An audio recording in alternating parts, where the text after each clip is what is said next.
अपनी शादी होते ही 8 घंटे बस का सफ़र करके मैं अपने ससुराली गांव पहुंची थी। दुल्हन बनाकर विदा होते ही मुझे बस का सफ़र करना पड़ा था। पूरा सफ़र मैं खामोशी के साथ तय किया था। गांव में अपने ससुराल में पहुंचकर मुझे कमरे में बिठा दिया गया।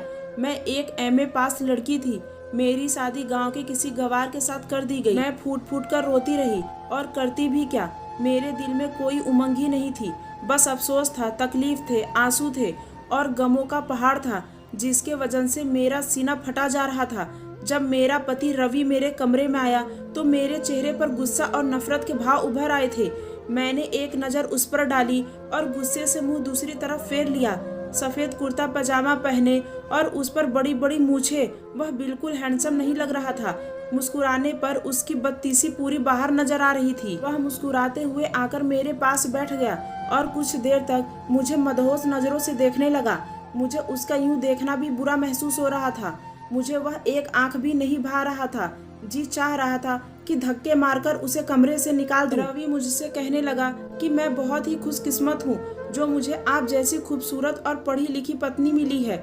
मैं उसकी बात सुनकर एक तीखी सी नज़र उस पर डाली और कहा, मैं बहुत बदकिस्मत हूँ जो मुझे तुम जैसा अनपढ़, जाहिल, गवार और बदसूरत पति मिला है। मेरी बात सुनकर उसके चेहरे की सावली रंगत और भी ज्यादा सावली हो गई थी। उसके आगे के 2 दांत भी बाहर से ही दिखाई देते थे। वह शायद मुझसे खरी खरी बातें सुनने की बिल्कुल भी उम्मीद नहीं करता था, लेकिन मेरे अंदर तो पहले से ही जहर भरा हुआ था। मेरे माँ बाप ने मेरे लाख मना करने के बावजूद मेरी शादी अपने दोस्त के बेटे से कर दी, जो गांव में एक किसान था। मेरे पापा का कहना था, लड़का बहुत ही अच्छा और सभ्य संस्कारी है, कमाता भी अच्छा है, तुम उसके साथ खुश रहोगी। लेकिन क्या खुशी का सिर्फ एक कारण यही होता है कि अच्छा लड़का कमाता हो, उसके पास ढेर सारा पैसा हो? मेरे दिल की खुशी की कोई वैल्यू ही नहीं थी कि मुझे क्या पसंद है और क्या नापसंद। कम से कम मेरी मर्जी भी पूछ लेना चाहिए थी। मुझे गांव में रहकर एक अनपढ़, जाहिल गवार से शादी करना बिल्कुल गवारा नहीं था। मेरे अंदर एक आग लगी हुई थी जो किसी भी तरह शांत नहीं हो रही थी। मेरे अंदर एक ऐसी जलन थी कि मेरे शब्द मेरे बस में नहीं थे। मेरा जी चाह रहा था रवि पर अपने अंदर की सारी भड़ास अभी के अभी निकाल दूं। मेरी बात सुनकर वह हैरत से मुझे तके जा रहा था। फिर कहने लगा, क्या बात है रोहिणी, क्या अंकल ने तुम्हारी शादी की चीजें तुम्हारी मर्जी से नहीं लेने दी क्या?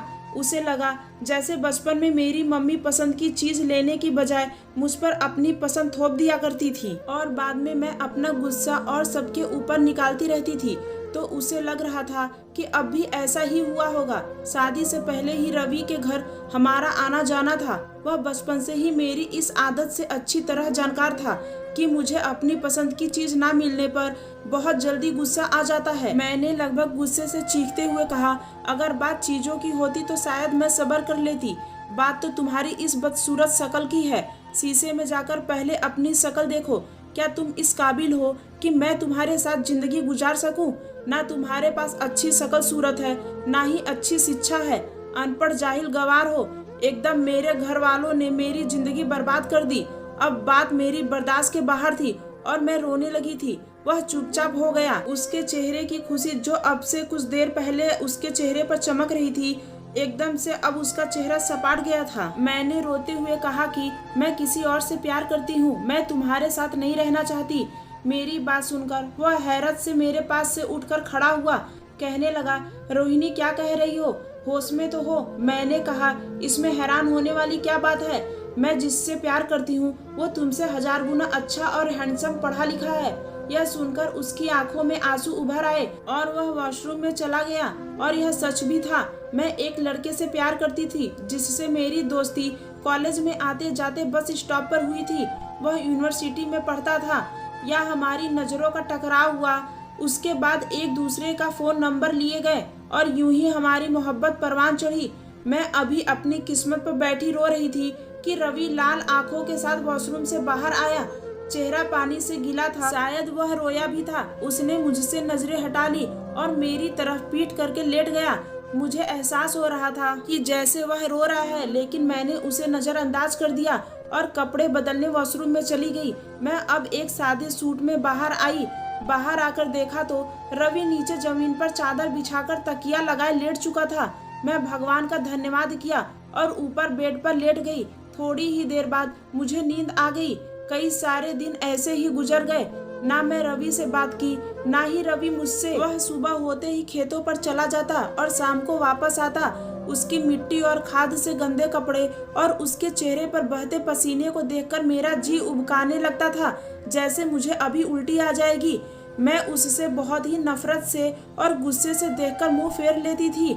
मेरे चेहरे की गुस्से को भांप कर कमरे में चला जाता और नहा धोकर वापस आता। मेरी मजबूरी थी कि सबके साथ बैठकर मुझे खाना खाना पड़ता था। हमारे ससुराल में यह रिवाज था, पति पत्नी एक ही प्लेट में खाना खाएं। रवि के साथ एक ही प्लेट में खाना खाना मेरे लिए सबसे कड़ी मुश्किल थी। कुछ दिनों तो मैं आधी रोटी ही खाकर उठ जाती। रवि शायद भाप गया था कि मुझे उसके साथ रोटी खाना पसंद नहीं, इसलिए रवि अब आधी ही रोटी खाकर उठ जाता था। वह चाहता था कि मैं पेट भरकर रोटी खा सकूं।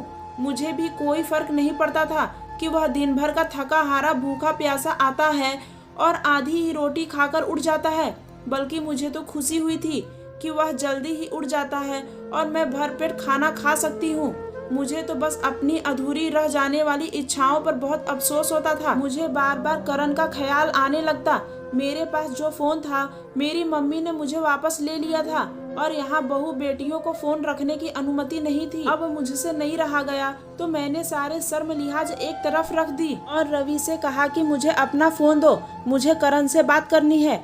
मेरी बात सुनकर वह मुझे हैरत से देखने लगा। मैंने उसके हाथ से फोन छीनकर करण का नंबर मिला दिया और बातचीत शुरू कर दी। करण भी मेरी वजह से बहुत परेशान था। मैं रो रो कर अपने होने वाली जाति का जिक्र किया जो मुझ पर मेरे माता पिता ने की थी। रवि की मौजूदगी का भी मुझे कोई एहसास नहीं था। वह खामोशी के साथ चादर बिछाई जमीन पर लेट गया। मैं काफी देर तक करण से बात करती रही और फिर तो यह मेरा रोज का हो गया था। रोज मैं रवि से फोन लेती और रोज करण से बात करती। करण अभी भी मुझे अपनाने के लिए तैयार था। एक बार फोन के सिग्नल बार बार कट हो रहे थे। रवि सो चुका था और मैं बात करने के इरादे से बाहर हॉल में चली आई ताकि मैं करण से सुकून के साथ बात कर सकूं। हॉल में हमारे घर का कोई भी इंसान नहीं सोता था, सब अपने अपने कमरों में ही सोते थे। इस समय भी सब सो रहे थे और मैं हॉल में खड़े होकर करण से बात करने लगी, लेकिन एकदम से किसी ने मेरे हाथ से फोन छीन लिया। मैंने एकदम घबराकर देखा तो मेरा देवर गुस्से से मुझे देख रहा था। कहने लगा, बेशरम औरत, क्या तूने गैरत बेच खाई है? पति के होते हुए तूने यार पाल रखे हैं। ना जाने वह कब से मेरी बातें सुन रहा था। वह जिस कदर तेज आवाज में चीख चीख कर कह रहा था, धीरे धीरे घर के सब लोग हॉल में जमा हो गए। रवि भी आंखें मलता हुआ बाहर आ गया। क्या बात है, तुमने रात को क्यों शोर मचा रखा है? रवि ने बहुत ही सख्त शब्दों में मेरे देवर को डांटा। मेरे देवर ने सबके सामने मेरी पोल खोलकर रख दी। सब मुझे देखकर हैरान थे। मुझे लगा अब तो मुझे सब घर से निकाल ही देंगे और यह सोचकर मैं खुश हो गई थी कि चलो अच्छा है, जान तो छूटेगी और मैं वापस अपने घर लौट जाऊंगी और फिर करण से शादी कर लूंगी। लेकिन रवि ने सबके सामने मेरे देवर को झूठा साबित कर दिया। कहने लगा, यह मेरी ही अनुमति से अपनी सहेली को फोन करती है। मुझे अपनी पत्नी के चरित्र पर पूरा विश्वास है। खबरदार, जो किसी ने मेरी पत्नी के चरित्र पर शक किया या किसी ने उसके साफ दामन पर कीचड़ डालने की कोशिश की तो मुझसे बुरा कोई नहीं होगा। वह कुछ ही शब्दों में अपनी बात सबको समझा चुका था। बात वहीं खत्म हो गई, लेकिन मुझे रवि के इस बात पर भी गुस्सा आने लगा। मैंने कहा, तुम होते कौन हो मेरे बारे में ऐसा कहने वाले? अच्छा खासा मेरा रास्ता साफ हो रहा था, तुम अपने भाई की बात पर विश्वास करके मुझ पर इल्जाम लगाकर मुझे घर से बाहर निकाल सकते थे। तुम जानते हो मैं किसी से बात करती हूँ, मैं यहाँ से चली जाती और फिर मजबूरन मेरे माता पिता को मेरी शादी करण से करवानी पड़ती। लेकिन तुम्हारी इन बातों ने मेरे सारे रास्ते बंद कर दिए। तुम मेरा पीछा छोड़ क्यों नहीं देते? उसने मेरी बात बहुत ही खामोशी से सुनी थी। जो मैं गुस्से में चीख चीख कर कह रही थी, वो कहने लगा, तुम मेरे साथ नहीं रहना चाहती, तब भी मैं तुम्हारे चरित्र पर गलत बात बर्दाश्त नहीं कर सकता और तुम्हारे माँ बाप की इज्जत मेरी इज्जत है। अगर तुम्हारी इज्जत उतरेगी तो तुम्हारे माँ बाप की भी इज्जत सरेआम नीलाम हो जाएगी। मैं सारे इल्जाम खुद पर लेकर तुम्हें छोड़ दूंगा ताकि तुम पर कोई उंगली ना उठा सके। 2-3 दिन में मैं तुम्हें शहर ले जाऊंगा और वह लड़का तुम्हें इज्जत से अपनाने को तैयार है। तो मैं तुम्हें खुद अपने ऊपर इल्जाम लेकर तुम्हारी माँ के घर छोड़ आऊंगा और बाद में तलाकनामा भिजवा दूंगा। रवि की बात सुनकर मैं पहली बार लाजवाब हो गई। वह कम पढ़ा लिखा था लेकिन बिल्कुल अनपढ़ नहीं लग रहा था। वह तो बहुत ही पढ़े लिखो जैसी बात कर रहा था। इज्जत गैरत की बात अच्छी तरह से जानता था, लेकिन न जाने क्यों मेरे अंदर उसके लिए जज्बात अब बदलने लगे थे। लेकिन मैंने अपने आप को संभाला और अपना सर झटक दिया और फिर अगले दिन करण को सारी बात बता दी। सारी बात सुनकर करण भी बहुत खुश हुआ था। कहने लगा, तुम शहर आ जाओ और अपने पति से तलाक ले लो, हम कोर्ट मैरिज कर लेंगे, तुम मेरे पास ही रहना, उसके बाद तुम्हारे माँ बाप हमें अपनाने पर मजबूर ही हो जाएंगे। करण की बातों पर मैंने हामी भर ली। कुछ दिन बाद रवि के साथ मैं शहर चली गई। करण के बताए हुए पते पर पहुंचकर मैंने रवि को कहा, अब तुम जाओ और मुझे तलाक के पेपर भेज देना, उसके बाद तुम्हारा कोई संबंध नहीं रहेगा, मैं करण से शादी कर लूंगी। वह कहने लगा, मैं तुम्हारे लिए तलाक के पेपर जल्द ही भेज दूंगा, कुछ कागजी कार्रवाई करके कल इसी पते पर पेपर आ जाएंगे। वह यह कहकर चला गया। मैं करण के घर का दरवाजा खटखटाया। दरवाजा करण ने ही खोला था। मुझे देखकर वह मुस्कुराया। मैं उसके साथ घर में दाखिल हो गई, लेकिन उसके घर में उसके घर वाले नजर नहीं आ रहे थे। हालांकि वो मुझसे कह रहा था कि मैं तुम्हारे बारे में अपने घर वालों को बता दिया है। मैं खाली घर देखकर पूछने लगी, तुम्हारे घर वाले कहाँ हैं? उसने कहा, अंदर चलो मैं बताता हूँ। मैं उसके पीछे पीछे कमरे तक चली गई। कमरे में 2 मर्द और मौजूद थे। मुझे देखकर कमीनी सी हंसी हंसते हुए बोले। एक ने कहा, माल तो अच्छा है, इसकी कीमत मैं तुम्हें 5 लाख रुपया दूंगा। और यह शब्द सुनकर तो मेरे होश उड़ गए। करण मेरी सौदेबाजी कर रहा था। मेरा सर चकराकर रह गया। इससे पहले कि वह मुझे ढकेलकर कमरे में बंद करता, मैं जल्दी से अपना दिमाग चलाया। करण को धक्का देकर मैं गेट से बाहर निकल गई। वह तीनों मेरा पीछा करने लगे। रवि अभी इतनी दूर नहीं गया था। मैंने उसे देख लिया था और जोर से उसे पुकारने लगी। उसने पलटकर मुझे देखा। मैं भागकर उसके पास पहुंची थी। मेरे पीछे उस समय 3 मर्द भाग रहे थे। रात अंधेरा गहरा हो गया था। यह जगह भी बहुत सुनसान थी। करण ने हमें बुलाया। मैं डरी सहमी रवि के पीछे छुप गई। वह तीनों मर्द हम तक आ पहुंचे थे और रवि को कहने लगे कि लड़की को हमारे हवाले कर दो, वरना तुम्हें जान से खत्म कर देंगे। रवि ने कोई बात ना सुनी और उनको मारने लगा। उसके बदले वह भी रवि को मारने लगे। एक शोर मच गया था और आसपास के लोग जमा होने लगे। भगवान की कृपा हुई कि वहां से पुलिस की वन गुजर रही थी। पुलिस को देखकर वो लोग भागने लगे, लेकिन पकड़े गए और पुलिस से कब से उनकी तलाश में थी। वह लोग लड़कियों को अपनी मोहब्बत की जाल में फंसाकर आगे उनको पहचान चुकी थी। मेरे माँ बाप ने मेरे लिए हीरा चुना था। बस मैं ही अपने कम अक्ली से कांच की चमक देखकर अपने ही हाथ जख्मी करने चली थी, लेकिन समय रहते बच गई थी। रवि ने मुझे कोई दूसरा सवाल नहीं पूछा और वह मुझे अपने साथ गांव ले आया। मैं रवि का जख्म देखकर परेशानी से पूछा, रवि क्या हुआ है? रवि ने कहा, कुछ नहीं, मैं बस से उतरते हुए गिर गया था और चोट लग गई। मैं अपने अंदर से बहुत शर्मिंदा सी हो रही थी। मैंने अपने पति का बाहरी रूप देखकर न जाने उसकी कितनी बातें सुनाई थी, लेकिन आज तक उसने मेरे साथ भलाई ही की थी। 2 दिन तो मैं उसे नजर ही नहीं मिला पाई। अपने अंदर खुद को भला बुरा कहती रही। वह अभी आधी रोटी खाकर मेरे पास से उठने लगा तो मैंने उसे रोक लिया और कहा, आप खाना ठीक से क्यों नहीं खाते? रोज आधी रोटी खाकर उठ जाते हो। यह सुनकर रवि मेरे पास से उठकर नहीं गया, चुपचाप खाना खाने लगा। मैं अब उसका ख्याल रखने लगी थी। अंदर से तो मैं टूट चुकी थी, इसलिए अपने पति के सामने झुककर मुझे अपनी गलती की भरपाई करनी थी, लेकिन यह बहुत मुश्किल लग रहा था। मैं चाहती थी कि वह खुद ही मुझे माफ कर दे, लेकिन वह चुप था। रात को देर से कमरे में आता और जमीन पर चादर बिछाकर सो जाता। एक दिन मैंने अपनी सारी हिम्मत जमा करके उसके सामने बैठ गई। मैंने कहा, रवि मुझे माफ कर दो, मैं आपको समझने में बहुत बड़ी गलती कर दी। मैं हीरा छोड़कर कांच का सौदा करने चली थी, लेकिन मैं रोते हुए अपनी गलती मान रही थी। लेकिन रवि खामोश था। उसने मुझे चुप भी नहीं कराया। वह खामोशी से जमीन पर चादर बिछाकर लेट गया। मैंने उसका हाथ पकड़ लिया तो वह बोला, आपकी जगह यहाँ नहीं, आप ऊपर बेड पर जाकर सोएं। मैं बोली, मैं जानती हूँ, मेरी गलती बहुत बड़ी है, छोटी नहीं है। मैं आपका बहुत दिल दुखाया है, लेकिन आपने भी तो अपना महानता दिखाई है। हो सके तो मुझे माफ़ कर देना। मुझे लगा वह मेरी गलती को माफ़ करके मुझे सीने से लगा लेगा, लेकिन वह न जाने क्यों मुझे खाली खाली नज़रों से देखने लगा। मुझे उसकी चुप सही नहीं जा रही थी।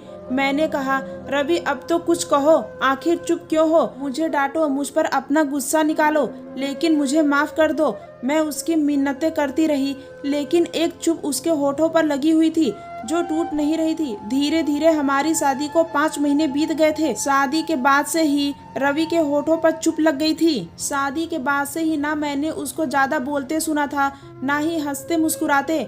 मेरा रोना धोना उसकी चुप्पी तोड़ नहीं सकी। वह मुझे खाली नजरों से देख रहा था और फिर चुपचाप लेट गया। सुबह उसने मुझे कुछ कागजात दिए। मुझ पर तो जैसे आसमान गिर पड़ा। मैं तड़प तड़प कर रोने लगी। मुझे लगा कि शायद रवि मुझे तलाक देगा। मैंने कहा, रवि मुझे तलाक मत दो। उसने कहा, रोहिणी इसे पढ़कर साइन कर देना। यह कहकर वो कमरे से बाहर निकल गया। मुझे नहीं मालूम था कि मर्द के दिल से उतर जाने के बाद औरत चाहे अपनी गलती पर जितनी माफ़ी मांग ले, उसे वह इज्जत फिर से नहीं मिलती। शायद मर्द सब कुछ सह सकता है, बस वह दूसरा मर्द बर्दाश्त नहीं कर सकता। वह कागजात मेरे हाथ में था। मैं रोती रही। मेरी इतनी हिम्मत नहीं थी कि मैं वह कागजात पढ़ सकूं। मैंने सोच लिया था आज रात रवि के पांव पकड़कर उससे माफ़ी मांग लूंगी, लेकिन उसे तलाक नहीं लूंगी। रात को जब वह कमरे में आया तो मैं उसके पैरों में बैठकर गिड़गिड़ाकर उसे माफ़ी मांगने लगी। उसने मुझे दोनों बाजुओं से पकड़कर खड़ा किया और कहने लगा, अगर तुम वह पेपर पढ़ लेती तो यूं ना रोती। रोहिणी, वो तलाकनामा नहीं है। फिर दराज से कागजात निकालकर मुझे दिए। मैंने आंसू पोंछकर वह पेपर देखे तो वह जमीन के पेपर थे जिसमें वह रोज हल चलाता था। वह अपने हिस्से की सारी जमीन मेरे नाम कर रहा था। मैंने उसे हैरत भरी नजरों से देखा। वह अपना सब कुछ मुझे क्यों सौंप रहा था? मैंने कहा, रवि मुझे यह सब कुछ नहीं चाहिए। तुम मेरे नाम यह सब क्यों कर रहे हो? रवि कहने लगा, इसलिए कि तुम मेरी पत्नी हो। मैं कल शहर जा रहा हूँ, कुछ दिन बाद लौटूंगा। रवि ने मेरे लाख मना करने पर जबरदस्ती मुझसे साइन करवा लिए। अगले दिन वह शहर चला गया। 5 दिन मैं बड़ी बेचैनी के साथ उसका इंतजार किया। वह 5 दिन बाद वापस आया तो घर में कोहराम मच गया था। शहर से रवि की लाश वापस गांव आई थी। शहर से उसका एक दोस्त उसकी लाश लेकर आया था। मुझे तो रवि की लाश देखकर कुछ होश ही नहीं रहा था। मेरी तो पूरी दुनिया ही उजड़ गई थी। उसका एक दोस्त रवि को लेकर आया था। उसने बताया कि पिछले 2 महीने से रवि को मालूम हो गया था कि उसे कैंसर है। वह ज्यादा दिन बच नहीं सकेगा। न जाने वह पिछले महीने से कौन सा रोग दिल में लगाए बैठा था जो उसकी जान लेकर ही गया। मुझे तो दौरे पड़ने लगे थे। 2 दिन बाद मैंने कुछ होश संभाला तो मुझे एक खत मेरी सास ने दिया। कहने लगी, रोहिणी ये खत रवि के दोस्त ने दिया है। कह रहा था कि रवि ने अपनी पत्नी के नाम दे रखा है। यह सुनकर मुझे हैरत का झटका लगा। मैंने अपनी सास से कहा कि मम्मी जी, रवि तो अनपढ़ थे। फिर उन्होंने यह खत, मेरी सास ने मुझे हैरत से देखा और कहने लगी, तुम्हें किसने कहा कि रवि अनपढ़ था? उसने इंटर क्लास तक पढ़ाई गांव से ही की थी और आगे की पढ़ाई उसने प्राइवेट की थी। साथ ही साथ वह अपने पापा का बाजू भी बना रहा। मैं तो यह सब सुनकर दंग रह गई थी। मैं शादी से पहले गांव नहीं आई थी। कभी कभी रवि और उसका परिवार ही हमारे घर चला आता था। मैं तो यही समझती थी कि रवि अनपढ़ है। मेरी सास ने बताया कि रवि तुम्हें बचपन से ही चाहता था। बचपन से ही उसकी इच्छा थी कि मेरी शादी रोहिणी से हो। वह मुझसे भी कहता था कि मम्मी, रोहिणी पढ़ी लिखी लड़की है। मैं भी पढ़ लिख कर उसके बराबर होना चाहता हूँ। कहीं ऐसा न हो कल को रोहिणी शादी के लिए मना कर दे, इसलिए मुझे भी आगे पढ़ना है। कल को मेरी पत्नी को सबके सामने ही शर्मिंदगी ना उठाना पड़े कि उसका पति अनपढ़ और जाहिल गवार है। मुझ पर यह हकीकत किसी हथौड़े की तरह खुली थी। ऐसा लगा कि मेरे सर पर हथौड़े पड़ रहे हैं। आज तक रवि ने यह नहीं जताया कि वह भी पढ़ा लिखा है। मैंने वह खत लिया और उसे पढ़ने लगी। उसने लिखा था, रोहिणी, मैं आज तक तुम्हें यह नहीं जताया कि मैं पढ़ा लिखा हूँ, क्योंकि तुम शिक्षा हासिल करना हर इंसान का हक है और फिर इन सब बातों को सबके सामने जताए जाए ये कोई जरूरी नहीं। मैंने जब से होश संभाला था अपनी माँ से कहते सुना था कि वह रोहिणी को ही अपनी बहू बनाएंगी और मेरे दिल में भी तुम ही बसी थी। मैंने भी बचपन से अपनी माँ को कह रखा था कि मैं रोहिणी से ही शादी करूंगा, इसलिए मैंने बचपन में ही इरादा बना लिया था कि हम दोनों की शादी करवा देंगे। जैसे जैसे मेरी उम्र बढ़ती जा रही थी, मेरी मोहब्बत भी परवान चढ़ती रही। कब मेरी मोहब्बत एक विशाल पेड़ बन गई और मेरे वजूद में अपनी जड़ें पक्की कर चुकी थी। मुझे इसका अंदाजा ही नहीं हुआ। मुझे जब माँ कहती थी कि रोहिणी पढ़ रही है तो मुझे भी पढ़ाई का शौक होने लगा था। जब माँ यह कहती थी कि रोहिणी की यह पसंद है खाने में, तो मुझे भी खाने में वही चीज अच्छी लगने लगती थी। मैं शायद गलती से तुमसे इश्क कर बैठा था रोहिणी, इसीलिए शादी की रात तुम्हारे मुंह से यह सब बातें सुनकर मुझे यह सहन नहीं हुआ था। मैंने आज तक आंसू नहीं बहाए थे, रोना तो बहुत दूर की बात थी, पर हालात का ऐसा हुआ कि उस रात मैं टूट कर रह गया। मर्द सब कुछ सह सकता है, लेकिन अगर उसकी पत्नी शादी की पहली रात यह कह दे कि वह तुम पति के बजाय किसी और से मोहब्बत करती है, तो पति का भी मान, भरोसा, इज्जत, गुरूर सब टूटकर चकनाचूर हो जाता है। मैं अंदर से बहुत टूट चुका था। फिर मैंने मोहब्बत की, लेकिन फिर जब तुम मेरे सामने अपने आशिक से बातें करती, ऐसी बातें जिस पर पति होने के नाते मेरा हक था, तो मेरा दिल खून के आंसू रोता था। पता नहीं कब मुझे यह गम ले बैठा। मैं अपनी सारी जमा पूंजी तुम्हारे नाम कर दी है कि कहीं मेरे मरने के बाद तुम्हारे साथ कोई नाइंसाफी ना करे। तुम आजाद हो, पूरी इज्जत के साथ तुम्हें कोई भी अपना सकता है। मेरी मोहब्बत शायद मेरी अपनी समस्या भी थी। खत पढ़ते हुए मैं जोर जोर से रो रही थी। यह मैंने क्या कर दिया, क्यों कर दिया? मैंने सोच समझकर क्यों नहीं की? मेरी बेवफाई ने मेरे पति की जान ले ली। मैं रोने लगी। मेरी सास मुझे देखकर घबरा गई थी। कहने लगी, रोहिणी ऐसा उसने क्या लिख दिया जो तुम इतना रो रही हो? मैं अपनी सास को क्या जवाब देती, क्या कहती कि मैंने क्या खो दिया? मुझे अक्ल तब आई जब मैं बिल्कुल खाली दामन रह गई थी। मैंने रोते हुए खुद से कहा कि काश रवि तुम्हारी जगह मैं मर जाती। रवि, तुमने मुझ जैसी खुदगर्ज से क्यों मोहब्बत कर ली? काश तुम जिंदा रह जाते, बदले में मैं मर जाती। मेरे आंसू नहीं रुक रहे थे। मैं पागलों की तरह इधर उधर अपना सर पटक रही थी। एक वफा निभा के रवि इस दुनिया से जा चुका था और एक मोहब्बत निभाने खुद से वादा मैंने भी कर लिया। आज मेरी उम्र 45 साल हो चुकी है। मैं आज भी रवि की विधवा हूँ। मैंने मोहब्बत अपने पति के मरने के बाद की थी, जो एक घना वृक्ष बन चुका है और उसकी मोहब्बत की जड़ मेरे अंदर तक मजबूती से जड़ चुकी है। मैंने रवि के अलावा फिर किसी की तरफ आंख उठाकर नहीं देखा। मैं बीमार रहने लगी हूँ। मुझे अब भी यही लगता है कि रवि को मरे हुए अभी कुछ ही घंटे हुए हैं। अभी मैंने उसका खत पढ़कर रखा है। मेरा जख्म आज भी हरा है। मेरे दुखों में कमी नहीं आ सकी। मेरी उन तमाम लड़कियों से विनती है जो भी अपनी पढ़ाई को अपने सर पर सवार कर लेती हैं और अपने कम पढ़े लिखे पति को नफरत और गिरी हुई नजरों से देखती हैं, भगवान के लिए अपने पति की इज्जत करें, उनका सम्मान करें। जो पति आपके लिए कर सकता है, वह एक सड़क छाप आशिक आपके लिए बिल्कुल भी नहीं कर सकता। जो इंसान आपको इज्जत दे बजाय इसके कि कोर्ट मैरिज का मशवरा दे, वह आपको बेच खाएगा। काश अगर आज यह बात मैं समझी होती तो रवि आज भी जिंदा होते। अगर कहानी पसंद आई तो प्लीज़ मेरे चैनल को सब्सक्राइब करके मुझे सपोर्ट करें।